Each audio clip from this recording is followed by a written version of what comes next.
Hello बच्चों, क्या हाल चाल, कैसे हैं आप लोग? अच्छे हैं तो अच्छे रहिए, पढ़ते रहिए। आज हमारा अलग टॉपिक है जिस पर हम आज पढ़ेंगे। ये हमारा जो टॉपिक है आपके झारखंड पीजीटी कॉमर्स का जो सिलेबस है, तो सिलेबस को जैसे कि जानते हैं कि 3 पार्ट में डिवाइड किया गया। एक accountancy, auditing and income tax, और एक आपका बिजनेस फाइनेंस, और एक इंडस्ट्रियल रिलेशन। तो ये सेकंड टॉपिक इसमें से स्टार्ट हो रहा है बिजनेस फाइनेंस, और बिजनेस फाइनेंस में 4 पार्ट में, वो छोटे छोटे 4 पार्ट में डिवाइड। तो एक छोटा सा टॉपिक था हमारा, provision of the negotiable instrument act 1881, मतलब कि विनिमय साध विलेख पत्र अधिनियम 1881। यह बिजनेस फाइनेंस का सबसे छोटा टॉपिक था, तो इसको कवर किया जाएगा क्योंकि बहुत ज़्यादा नहीं, हमको लग रहा है कि 2 से 3 लेक्चर में कंप्लीट। 2 ही लेक्चर सफिशियंट है, ठीक है। तो आइए स्टार्ट करते हैं। इसका बेसिक कुछ चीज़ें, कॉन्सेप्ट वगैरह है जिसको मैंने बोर्ड पे लिख लिया है ताकि टाइम बचे। तो आइए सबसे पहले बताते हैं कि विनिमय साध विलेख अधिनियम होता क्या है। ये विनिमय साध लेख पत्र जो अधिनियम है 1881, सबसे पहले ये जानते हैं कि ये किसके संबंध में। जैसे हम जानते हैं कि चेक, आज के ज़माने में बैंकिंग सेक्टर में जो चेक होते हैं या बिल वगैरह होते हैं या प्रतिज्ञा पत्र होते हैं, उसमें हुंडी भी इन्वॉल्व हो जाता है, और भी बहुत सारे पत्र वगैरह हैं जिससे हम पैसा या धन का ट्रांसफर करते हैं, आदान प्रदान करते हैं। इसके संबंध में एक कानून बनाया गया है, और यह 1881 में बनाया गया था, लेकिन प्रभावी आपका 1882 से हुआ। ठीक है। तो कहने का मतलब है कि यह विनिमय साध लेख पत्र जो अधिनियम है, ये भारत में विनिमय साध लेख पत्र अधिनियम 1881 है। ये क्वेश्चन में दे रहा है कि प्रभावी कब हुआ। बहुत इंपॉर्टेंट, अच्छा क्वेश्चन है। ये ध्यान, डेट याद रखे रहिएगा, 1 मार्च 1881। 81 से स्टार्ट हो गया था क्योंकि इफेक्टेड हो गया, लेकिन अच्छी तरीके से वर्क 82 से ही शुरू किया था। लेकिन स्टार्टिंग डेट ही माना जाए, एग्जाम में यदि आता है तो 1 मार्च 1881 ही माना जाए। दूसरी चीज कि जो विनिमय साध लेख पत्र है, यह कहाँ लागू होता है, क्या संपूर्ण भारत में लागू होता है कि आधे भाग में लागू होता है कि कहाँ लागू होता है, ऐसा क्वेश्चन आ सकता है। तो संपूर्ण भारत में ये पूर्ण रूप से लागू होता है। लागू होने का है तो तब से तो लागू चला ही आ रहा है और अब भी है, लेकिन एक बीच में इसमें कुछ अमेंडमेंट हुआ, संशोधन। उस संशोधन हमारा जब हुआ जुलाई 2001 में, एक विधेयक बनाया गया, एक विधेयक पास किया गया, और इस विधेयक में कुछ संशोधन भी, बहुत ज्यादा संशोधन नहीं हुए, कुछ संशोधन हुए। संशोधन करके इसको संशोधित विनिमय साध लेख पत्र अधिनियम 2002 बनाया।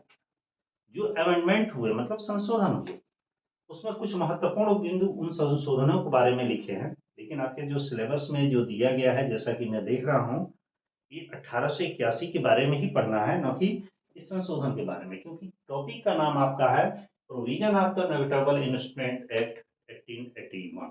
ठीक है।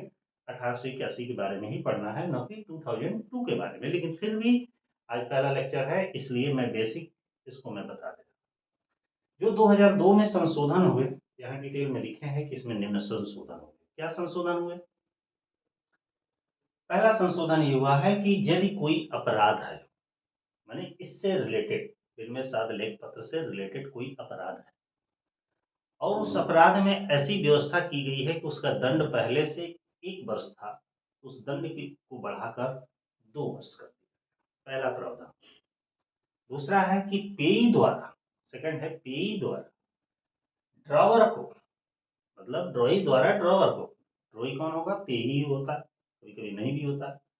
तो पेयी द्वारा ड्रावर को नोटिस देने का जो पहले टाइम था, 1881 के अंतर्गत था, वो 15 दिन का था।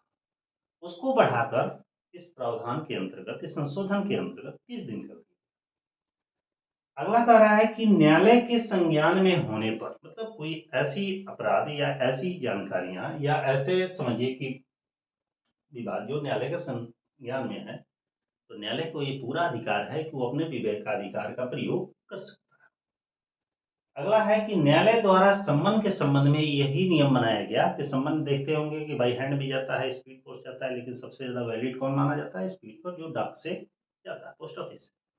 लेकिन इसमें प्रावधान ये बनाया गया कि स्पीड पोस्ट के अलावा जो निजी कोरियर्स हैं, जो लेटर को एक जगह से दूसरी जगह पहुंचाते हैं, पहुंचाने का काम करते हैं, तो कोरियर के भी भेजने की व्यवस्था की गई कि सम्मन हम बहुत तत्काल गति से कोरियर द्वारा, वो भी निजी कोरियर द्वारा भेजा जा सकता है।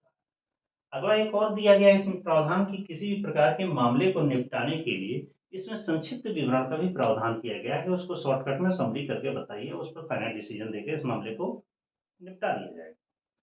अगला दिया गया है मजिस्ट्रेट को भी ये पावर दिया गया है, ऐसे मजिस्ट्रेट जो उस संबंधित मामलों की सुनवाई कर रहे हैं, देख रेख कर रहे हैं, निगरानी कर रहे हैं, तो उनको यदि किसी संबंध में सजा देना है, मजिस्ट्रेट को किसी अपराधी के संबंध में को सजा देना है, तो वो सजा का इनको ये पावर दिया गया, आप किसी को भी 1 वर्ष तक की सजा दे सकते हैं, कारावास दे सकते हैं, और 50,000 रुपये तक आप अर्थदंड लगा सकते हैं।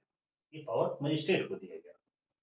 और जो विकृत चेक हैं, विकृत चेक में कटे फटे चेक या कुछ डिसऑनर चेक या कुछ अन्य टाइप के जो भी चेक हैं, तो उस पर यह रूल बनाया गया कि सूचना प्रौद्योगिकी अधिनियम 2000 जो लागू हुआ है, वो लागू, ये हमारे संशोधन के दौरान।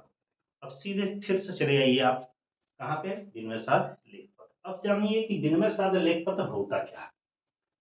तो विनिमय साध लेख पत्र का डेफिनेशन जो दिया गया है आपका धारा 13(1) में दिया गया है, और बहुत शॉर्टकट में इस डेफिनेशन को मैंने लिखा है कि विनिमय साध लेख पत्र एक ऐसा पत्र होता है जो किसी प्रतिज्ञा पत्र, प्रोमिसरी नोट, विनिमय बिल माने बिल ऑफ एक्सचेंज, चेक से है, जो आदेशित व्यक्ति या वाहक को दे होता है।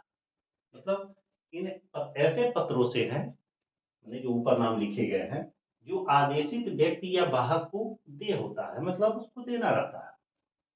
अब बारी आती है कि इसकी विशेषता क्या है। विशेषता का मतलब है कि ये सुपुर्दगी द्वारा हस्तांतरित होता है। सुपुर्दगी द्वारा हस्तांतरण का मतलब क्या होता है कि इसके सुपुर्दगी द्वारा बेचान भी किया जाता है, या स्वतः हस्तांतरण भी होता है, ठीक है। दूसरा क्या होता है, ये लिखित होता है कि जो भी ये प्रतिज्ञा पत्र है, विनिमय बिल है या चेक है, लिखित होता है, न कि मौखिक होता है। अगला दिया है कि धारक द्वारा बात। धारक द्वारा बात का मतलब है कि जो भी इस पत्र का धारक होगा, वो किसी भी न्यायालय में यदि संतुष्ट नहीं है तो बात प्रस्तुत कर सकता है। अगला है कि द्रव्य का कार्य। द्रव्य का कार्य का मतलब है कि नगद रुपयों का हस्तांतरण, इसमें पैसे का हस्तांतरण किया जाता है। अगला दिया गया है ऋण का अभिहस्तांकन। ऋण का अभिहस्तांकन का मतलब क्या होता है कि यह पैसे को दूसरे को देने का सबसे एक सुविधाजनक साधन है। सुविधाजनक क्या है? साधन, मतलब पैसा ट्रांसफर करने का, पैसा देने का, कर्जा देने का भी एक माध्यम है, एक जरिया। अगला है मूल्यवान प्रतिफल को मान्यता। इसके बदले में यह भी मान्यता है कि भाई इसके बदले में कोई मूल्यवान प्रतिफल, मतलब फ्री में तो देगा नहीं, कुछ उसके बदले में मूल्यवान प्रतिफल देगा, तभी उस संपत्ति, उस वस्तु या उस मुद्रा का हस्तांतरण इसमें कर सकता है, ठीक है। तब इसको मिटा देते हैं, आप लोग नोट कर लीजिएगा, और इसके बाद हम आगे का टॉपिक चलते हैं। ये पहला लेक्चर है, ऊपर मैं डिटेल से लिख दिया हूँ कि ये बिजनेस फाइनेंस का है, ठीक है, provision of the negotiable act. इसमें बस मुख्य मुख्य जो पॉइंट है ये सब चलेंगे। अब समझिए कि आपके थ्योरेटिकल के पार्ट बस ज्यादा बचे हुए। थ्योरेटिकल का पार्ट का मतलब है आपका इंडस्ट्रियल रिलेशंस बचा है, और भी बिजनेस फाइनेंस से रिलेटेड बचे हुए हैं, कुछ बचे हुए हैं टॉपिक, उसका टेंशन ना लीजिएगा, पूरा कंप्लीट हो जाएगा, बस केवल लेक्चर उस पर सुनना है, कॉन्सेप्ट क्लियर करना। हाँ, विनिमय साध लेख पत्र के प्रकार, ध्यान दीजिएगा, ये काफी इंपॉर्टेंट है। विनिमय साध लेख पत्र के प्रकार। जो विनिमय साध लेख पत्र होते हैं, इसके प्रकारों को हमने 2 भागों में बांट दिया। ये कितने प्रकार के होते हैं भाई? 2 प्रकार। अब 2 प्रकार के कौन कौन से होते हैं ये भी देखिए। कानून द्वारा विनिमय साध, इसमें आता है, पहला नाम आता है कानून द्वारा, कानून द्वारा विनिमय साध। एक होता है कानून द्वारा विनिमय साध। दूसरा क्या दिया है, व्यापारिक रीत रिवाजों के अनुसार विनिमय साध। क्या दिया है, व्यापारिक रीति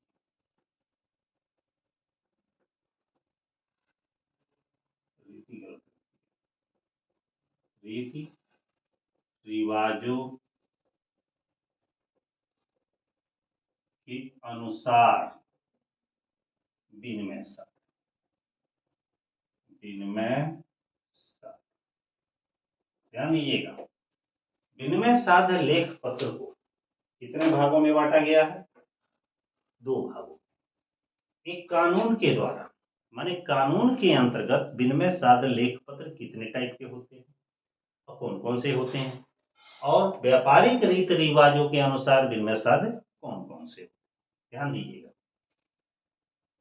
कानून के द्वारा जो विनिमय साध्य होते हैं, पहला नाम आता है उसमें प्रतिज्ञा पत्र। प्रतिज्ञा पत्र, ये सब डिटेल में आगे अभी पढ़ेंगे, यहाँ केवल बस इतना ही, क्योंकि इस पर बहुत ही अच्छा एमसीक्यू क्वेश्चन बनेगा।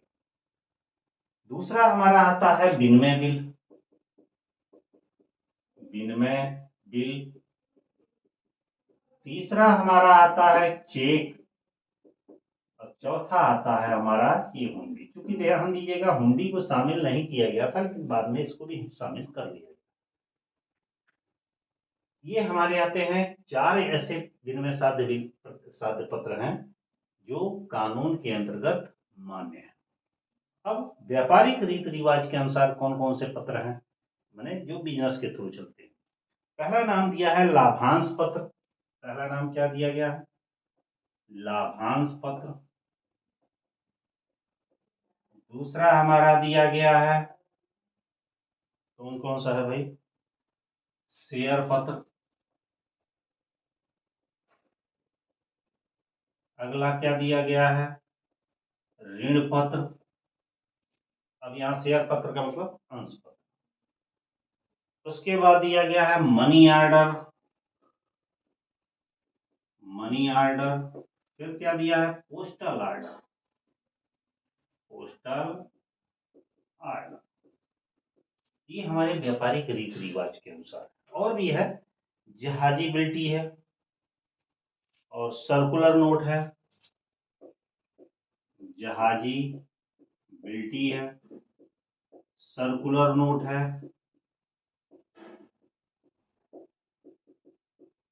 और कौन कौन से दिए गए हैं, बैंक नोट है, बैंक नोट है, ट्रेजरी बिल है, और कौन कौन से हैं, बैंक ड्राफ्ट। ये इतने जो दिए गए हैं, ये व्यापारिक रीत रिवाज के अंदर। यहाँ एमसीक्यू क्वेश्चन बहुत अच्छा उठा सकता है, कहा रहेगा इसमें से एक गायब कर देगा।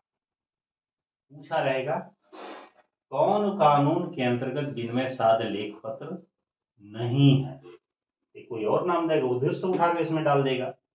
कौन है, तो भाई सब है। उसे इसमें भी पूछा जा सकता है कि कौन है, तो 4 इसका नाम दे देगा, 1 इसका नाम दे देगा। कौन नहीं है, तो 3 इसका दे देगा, 1 इधर का दे देगा। ऐसे एमसीक्यू क्वेश्चंस। आगे बढ़े, अब इसमें से एक एक के बारे में आप समझते हैं।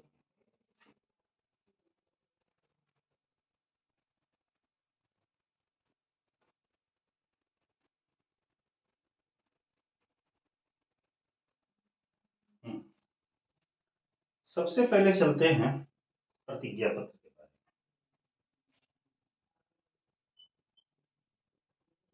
प्रतिज्ञा पत्र, प्रोमिसरी नोट होता क्या, बताइए।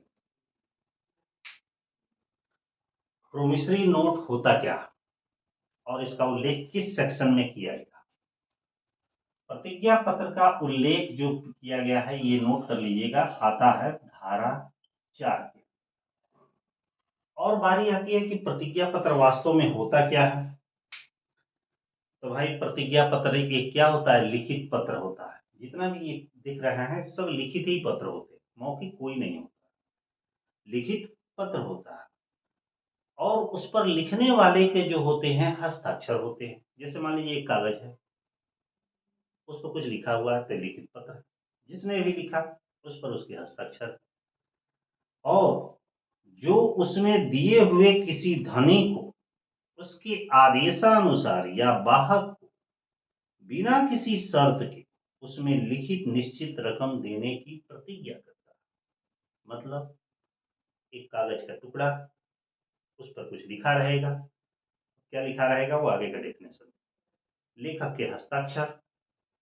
अब उसमें क्या है, लिखा है कि उसमें किसी धनी व्यक्ति को, किसी ऐसे व्यक्ति का नाम लिखा होगा, ठीक ना, कि उसको हमें इतना रुपया, उस पर ये भी लिखा रहेगा कि इतना रुपया इतने समय पर हम देने की प्रतिज्ञा करते हैं।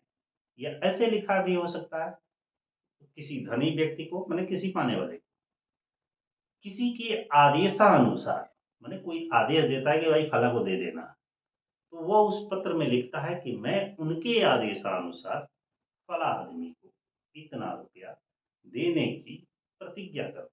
जिस तरह भीष्म पितामह प्रतिज्ञा की है कि मैं ऐसे कर देंगे, उसी तरह वो भी प्रतिज्ञा करते हैं कि भाई एकदम गारंटी के साथ हम दे देंगे, लिख के दे रहे हैं। लोग कहते नहीं क्या वो लिख के दे रहे हैं, तो वही लिख के वो दे रहा है कि हम इनको फला इतना अमाउंट इतने निश्चित समय पर पेमेंट कर देंगे।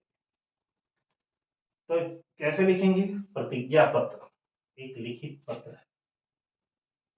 प्रतिज्ञा पत्र एक क्या है? लिखित एक चीज है। इसको हम ऐसे नहीं लिखें, इसको हम इसके करेक्टर्स बता दें तो वो पूरा डेफिनेशन में कन्वर्ट हो जाएगा।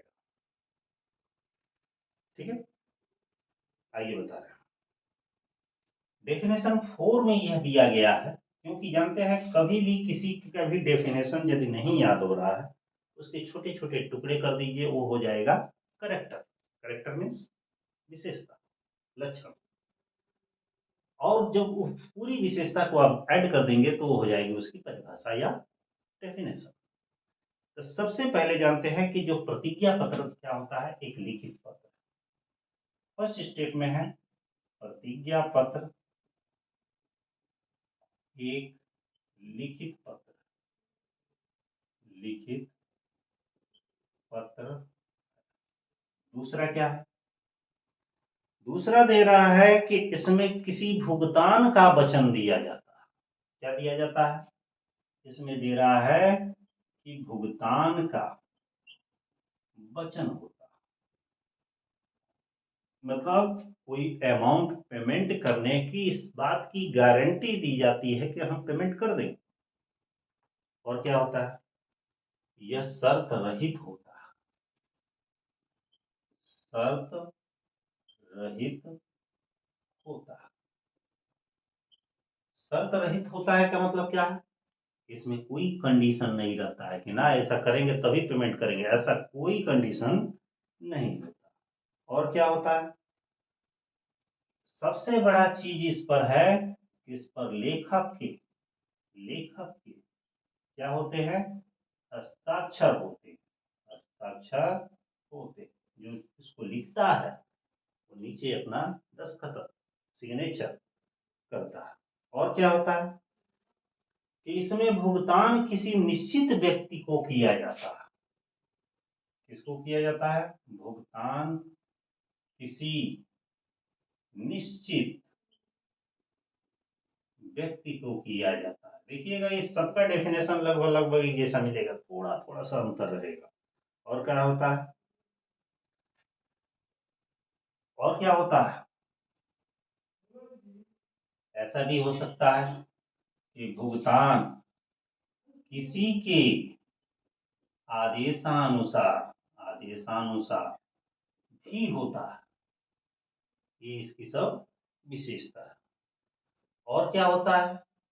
इसमें रुपये का वचन होता है।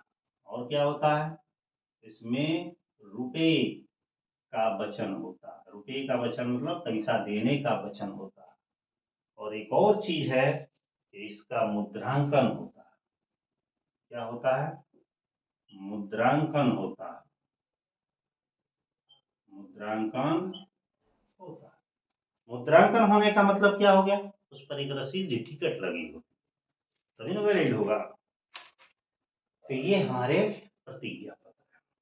अब सबसे इंपॉर्टेंट जो एग्जाम में इसमें पूछ सकता है, पूछने वाला जो चीज है वो है कि जो प्रतिज्ञा पत्र होते हैं उसके कितने पक्षकार होते हैं। तो ध्यान दीजिएगा कि जो प्रतिज्ञा पत्र है इसके दो पक्षकार होते हैं। कितने पक्षकार, दो पक्षकार। दो पक्षकार में से पहले पक्षकार को क्या कहा जाता है, लेखक, और दूसरे को अदाता। पहले को क्या कहा जाता है, लेखक कहा जाता है, और एक को क्या कहा जाता है, अदाता।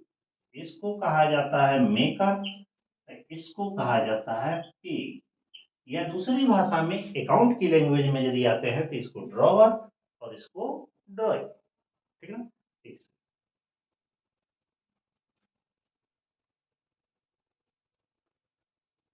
है।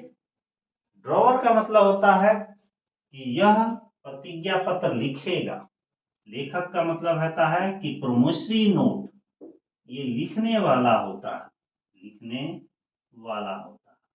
ठीक है ना, और ये क्या होता है, उसको स्वीकार करने वाला होता है, एक्सेप्ट करने वाला। आगे बढ़ते हैं।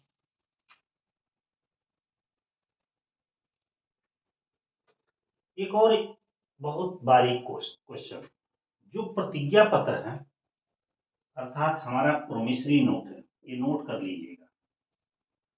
जो प्रोमिसरी नोट है वह ध्यान दीजिएगा कि सरकार के ऊपर, सरकार के ऊपर नहीं लिखा जाता, नहीं लिखा जाता। सबके ऊपर लिखा जाता है मगर गवर्नमेंट के ऊपर नहीं लिखा जाता। तो ये आपका टॉपिक प्रतिज्ञा पत्र का खत्म। अब बारी आती है हमारे विनिमय बिल की। ये तो समझ लीजिएगा, इसमें कुछ मुख्य पॉइंट, ये जितने भी लिखे हैं मुख्य ही पॉइंट है। धारा याद कर लीजिएगा, इसके करेक्टर याद कर लीजिएगा, डेफिनेशन रहेगा तो इसी को डेफिनेशन में कन्वर्ट हो जाएगा। पक्षकार कितने होते हैं, दो लिख लीजिएगा। ये क्या होता है, ये क्या होता है, ये जानना आपको जरूरी है। ये सबके ऊपर लिखा जाएगा, गवर्नमेंट के ऊपर नहीं लिखा। अब बारी आती है विनिमय बिल। ध्यान दीजिएगा, विनिमय बिल, विनिमय बिल। अब सोच रहे होंगे कि इसका उल्लेख किस सेक्शन में किया गया, तो इसका उल्लेख सेक्शन 5 में किया गया, इसमें धारा 5। अब ये क्या होता है, थोड़ा इसके बारे में जान लीजिए।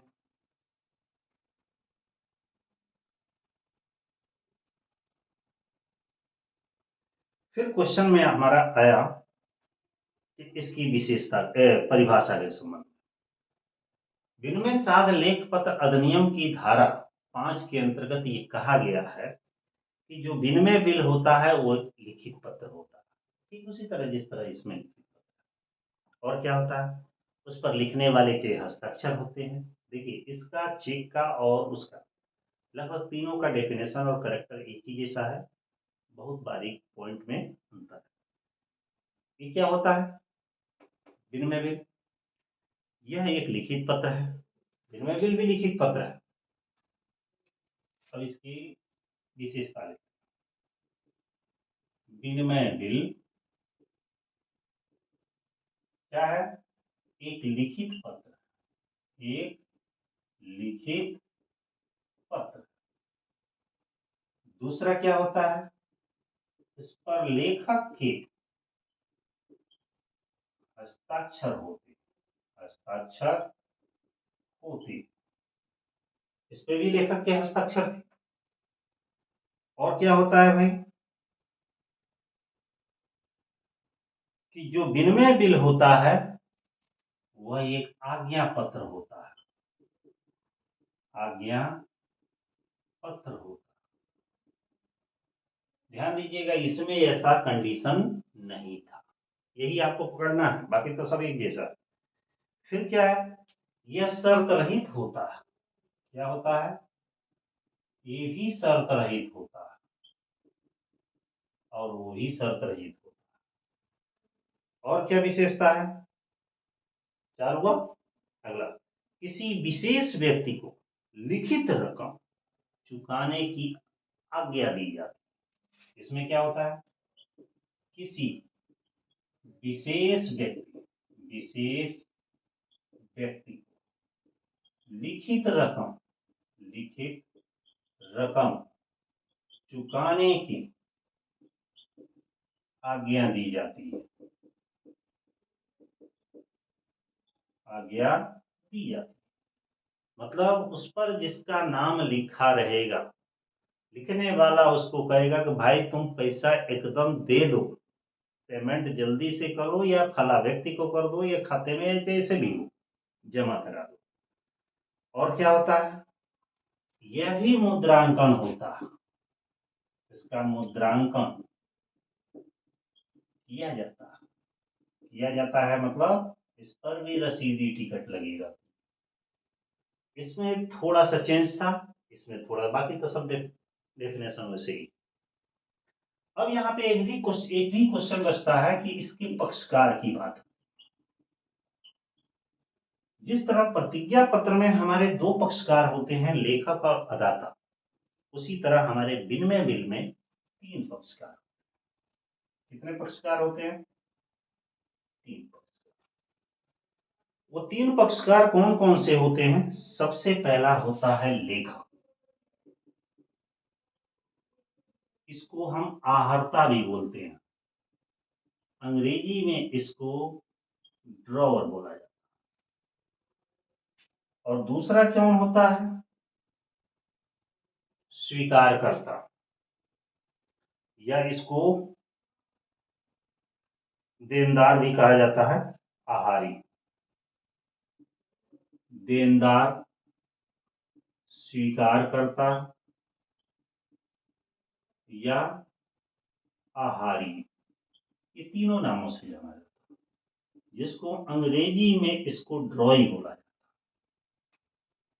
है। एक और होता है लेनदार या अदाता। कौन होता है, लेनदार या इसको अदाता, इसको पेई भी बोला जाता है। अब ये तीन क्यों है, तीन यह है कि यह बिल को लिखता है, यह बिल को स्वीकार करता है। कभी कभी क्या मैक्सिमम ऐसा होता है कि ड्रॉवर है, ड्रॉवर ने ड्रॉई के ऊपर बिल लिखा, बिल ऑफ एक्सचेंज पड़े होंगे, इसने एक्सेप्ट किया, जिसने एक्सेप्ट किया उसको पेमेंट करने का उसी को अधिकार है। भाई इसने इसके ऊपर बिल लिखा, ये माल बेचा होगा, इस खरीदा होगा, तो ये बिल लिखेगा, ये स्वीकार करेगा, पेमेंट कौन करेगा, यही करेगा। लेकिन कभी कभी ऐसा भी होता है कि भले कोई और खरीद के ले जाए, लेकिन पेमेंट उसका थर्ड पार्टी करता है, कोई और करता है, तो वहां पे एक लेनदार भी होता है जो इसका पेमेंट करता है, जिसको पेई बोलते हैं। तो इस तरह विनिमय बिल के तीन हमारे पक्षकार होते हैं। एक बहुत अच्छा क्वेश्चन है, पूछा जा सकता है। अब बारी आती है हमारी, एक और इसमें इंपॉर्टेंट टॉपिक में देखा था, कौन कौन सा था, कहीं मिला था हमें।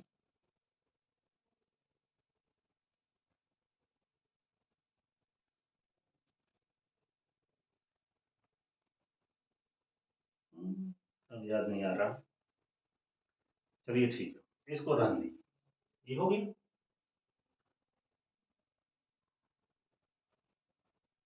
मिटा रहे हैं।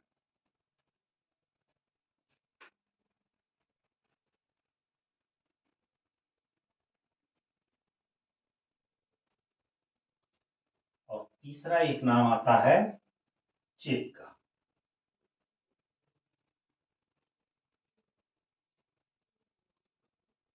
चेक में चेक, इसका उल्लेख किस सेक्शन में किया गया भाई? सेक्शन याद कर लीजिए, सेक्शन 6। चेक क्या होता है बताइए? चेक जो होता है, ऐसे समझिए, बैंक के द्वारा जारी किया गया एक कागज का टुकड़ा होता है, सीधा सा सिंपल लैंग्वेज में। इसको मैं यहां समझाता हूं। ये है हमारा बैंक,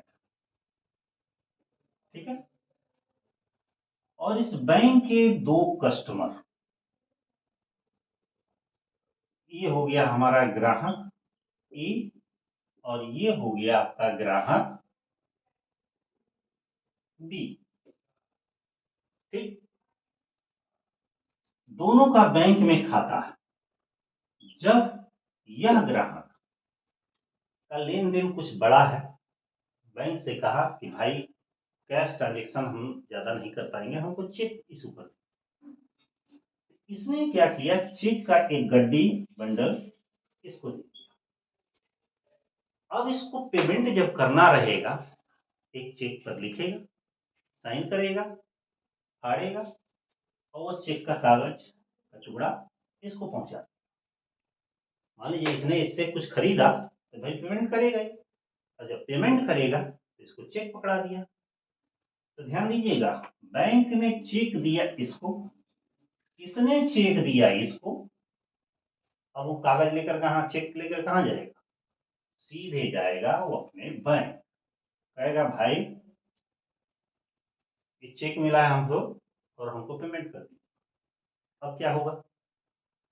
अब यह बैंक वाला जो रहेगा, अब इस ग्राहक के खाते में से ऐसे पैसा निकालेगा। कौन निकालेगा? क्योंकि चेक तो इसको जारी किया, इसके खाते में से ये पैसा निकाल लेगा और इसके खाते में जमा कर। ऐसे ही वर्क करता है हमारा चेक। अब इसी पे डेफिनेशन इसका है। डेफिनेशन क्या दिया गया है? दिया गया है कि चेक एक ऐसा पत्र है जो किसी विशेष बैंक के ऊपर लिखा जाता है। आप सोच रहे होंगे मैं तो ग्राहक के नाम से काट दिया हूं, लेकिन ऐसा कुछ नहीं है। वो तो बैंक के ऊपर लिखा है कि भाई एक कागज ले लो, मैं साइन कर दिया हूं, अब फला बैंक में चले जाना और उससे पैसा ले। इसके मतलब बैंक पर लिखा गया एक क्या है, पत्र है, जिस पर वह फला व्यक्ति बैंक को यह आदेश देता है कि इस चेक पर, मैंने इस कागज पर लिखी गई या इस पत्र पर लिखे गए अमुक व्यक्ति को, अमुक अमाउंट, अमुक व्यक्ति को मतलब फला व्यक्ति, अमुक अमाउंट मतलब एक निश्चित अमाउंट जो भी है, इसके मांगे जाने पर, जब ये मांगेगा तब आप निर्धारित समय पर मतलब टाइम से पेमेंट कर। मतलब कि जब यह चेक इसको पकड़ाएगा तो इसका मतलब ये हुआ कि चेक तो बैंक के द्वारा दिया गया। अब और चेक किसके ऊपर लिखेगा? बैंक के ऊपर। नाम भले इसका रहेगा लेकिन बैंक के ऊपर है। बैंक को यह आदेश देगा कि इस पर जिसका नाम लिखा गया है और जिसका जितना अमाउंट लिखा गया है, इस फला आदमी के मांगे जाने पर आप निश्चित समय पर या टाइम से उसका पेमेंट कर दें, तो पेमेंट कर देगा। यही हमारा चेक। तो इसको डेफिनेशन भी बता दें। अंडर सेक्शन हमारे 6 में कहा गया है, जो चेक है एक ऐसा विनिमय बिल है, चेक एक ऐसा विनिमय बिल है जो बैंक के ऊपर लिखा जाता है और उसे आदेश दिया जाता है, दिया जाता है कि अमुक व्यक्ति को, अमुक व्यक्ति को एक निश्चित राशि या चेक पर लिखित राशि उसके मांगे जाने पर दे हो या भुगतान कर दे, ये हमारा चेक का डेफिनेशन। अब थोड़ी विशेषता के बारे में चलते हैं, फिर कल इसके आगे जानिएगा इसकी विशेषता क्या है।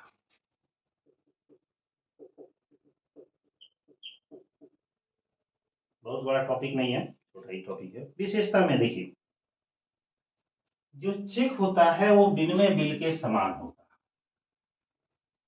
चेक विनिमय विनिमय बिल के समान होता है, माने बिल ऑफ एक्सचेंज के भी एक टू कॉपी है तरह होता है। दूसरा क्या होता है कि चेक की सबसे बड़ी विशेषता होती है यह किसी बैंक के ऊपर लिखा जाता है। इसके ऊपर लिखा जाता है बैंक। और तीसरी विशेषता क्या होती है, इस पर भी लेखक के हस्ताक्षर होते हैं। लेखक के हस्ताक्षर होते हैं। इसके जहां तक पक्षकार की बात कर रहे हैं तो इसके भी 3 पक्षकार होते हैं जो अभी बताए हैं। कौन होता है, एक तो हमारा ड्रॉवर होता है, और दूसरा हमारा ड्रॉई होता है, और तीसरा हमारा पेई होता है। और पेई हमेशा ही बैंक होता है। ठीक है, तो